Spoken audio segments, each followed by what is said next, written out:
video kali ini saya akan menjelaskan mengenai stoikiometri.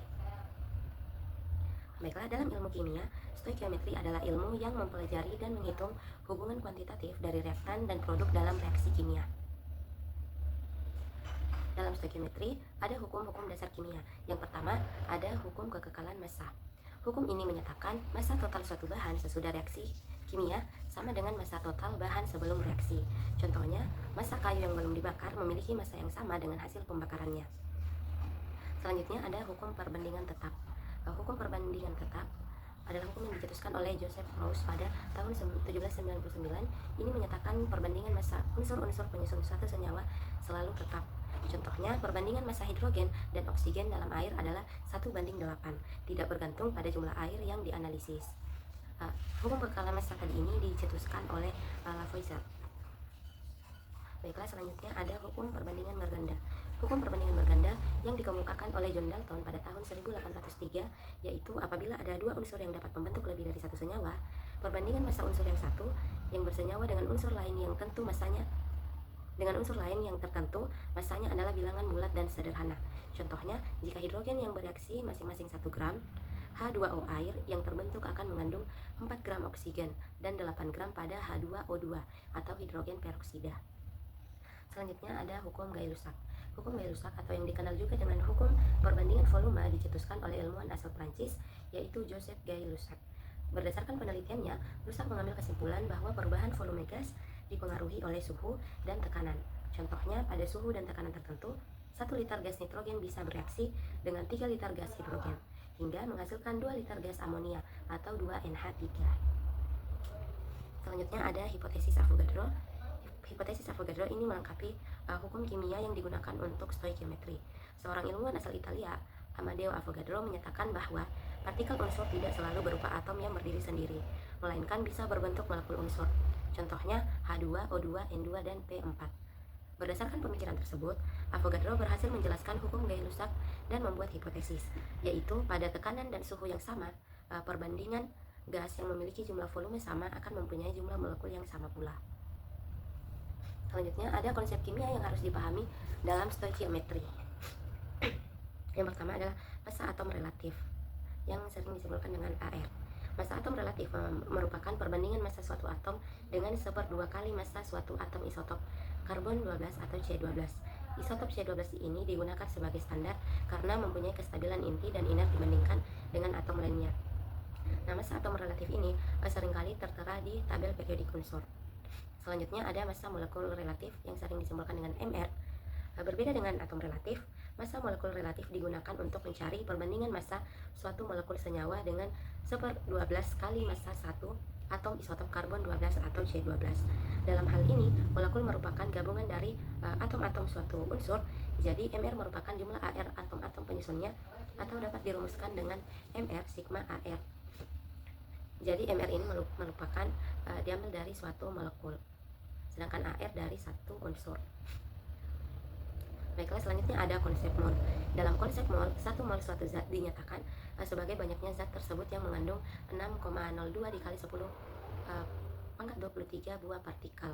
Hubungan mol dan jumlah partikel tersebut ditetapkan sesuai hipotesis Avogadro. Selain itu, massa 1 mol suatu zat tersebut sama dengan AR atau MR yang dinyatakan dalam gram. Contohnya ARC sama dengan 12. Maka massa molar karbon sama dengan 12 gram per mol. Selanjutnya ada molaritas. Molaritas adalah jumlah mol zat terlarut dalam setiap 1 liter larutan. Konsep molaritas ini sering dikaitkan dengan stoikiometri larutan.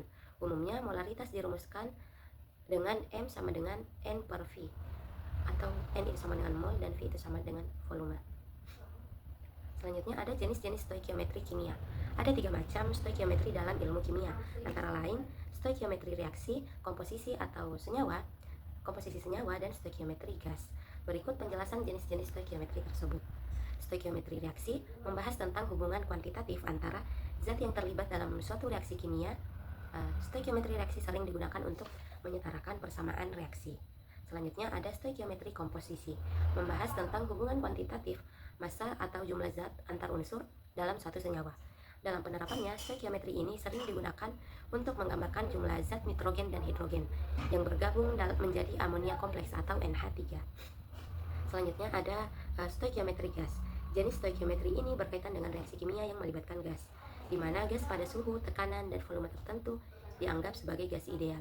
Persamaan gas ideal sering dirumuskan dengan PV sama dengan nRT, dengan P itu sama dengan tekanan dalam satuan atm, V sama dengan volume gas dalam satuan liter, N itu adalah jumlah mol, dan R tetapan gas 0,082 liter atmosfer per mol Kelvin, dan T sama dengan suhu 273 Kelvin. Baiklah, selanjutnya ada soal stoikiometri. Di sini 100 ml larutan CaOH2 0,1 m direaksikan dengan 100 ml larutan HCl 0,2 m. Persamaan reaksinya CaOH2 tambah HCl menghasilkan CaCl2 ditambah H2O.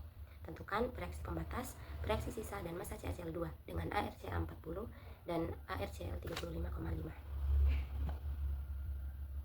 Baiklah, jawabannya reaksi tadi CaOH2 tambah HCl menghasilkan CaCl2 ditambah H2O ini belum setara, sehingga perlu disetarakan dulu. Nah, berikut adalah reaksi setaranya. Di sini bisa dilihat Ca-nya di sini 1, di sini 1, O-nya di sini ada 2, di sini juga ada 2. Selanjutnya H-nya di sini ada 2, di sini juga 2, berarti yang sebelah sini ada 4. Di sini juga ada 4, 2 dikali 2 yaitu 4. Dan Cl-nya di sini ada 2 dan di sini pun ada 2, sehingga reaksi ini sudah setara. Nah, untuk mencari mol dari CaOH2 itu adalah molaritas dikali 0,1 ini adalah volume dari CaOH2 dalam liter. Tadi ada 100 ml, jika dimasukkan ke liter yaitu 0,1 liter, menghasilkan 0,1 mol. Sedangkan mol HCl itu 0,2 m molaritasnya dikali 0,1 ini juga adalah volume yaitu 100 ml diubah ke dalam liter menjadi 0,1 liter dan molnya adalah 0,02 mol. Selanjutnya dari reaksi yang tadi, awal reaksi CaOH2 yaitu 0,1 mol dan 2 HCl 0,2 mol. Di sini belum ada hasil yang direaksikan. Nah, saat terjadi reaksi, di sini kita memilih 0,1 mol dari CaOH yang diperkirakan sebagai pembatas karena ini lebih kecil. Nah, di sini 0,01 mol dibagi dengan koefisien di sini CaOH2 dikali dengan koefisien HCl yaitu 2 menghasilkan 0,2 mol. Selanjutnya 0,01 mol dibagi dengan koefisien CaOH2 dikali dengan koefisien CaCl2 yaitu di sini 1, sehingga hasilnya tetap 0,01 mol. Dan kemudian 0,1 mol dibagi lagi dengan koefisien CaOH2 dibagi 1 tetap 0,01 mol, kemudian dikali dengan koefisien H2O. Di sini ada 2 berarti hasilnya 0,02. Kemudian dikurang, di sini 0, di sini juga 0, di sini 0,01 mol dan di sini 0,02 mol. Nah, di sini ternyata pada reaktannya tidak diperoleh reaksi pembatas ataupun reaksi sisa karena semua hasilnya 0. Reaksi pembatas yaitu reaksi yang lebih dulu habis. Nah, di sini keduanya sama-sama habis, jadi tidak ada reaksi pembatas. Tidak ada juga reaksi sisa karena di sini semua hasilnya 0. Nah, sehingga disimpulkan bahwa terjadi reaksi sempurna antara CaOH2 ditambah 2 HCl karena di sini tidak ada sisa sama sekali. Kemudian untuk mencari massa dari CaCl2 di sini CaCl2 yaitu mol bisa ditentukan dengan mol dikali mR dari CaCl2. Di sini mol dari CaCl2 0,01 mol dikali mR dari CaCl2 adalah 111 sehingga hasilnya 111 gram. Mungkin hanya itu dari saya. Semoga bermanfaat. Lebih dan kurangnya mohon dimaafkan. Saya akhiri. Wassalamualaikum warahmatullahi wabarakatuh.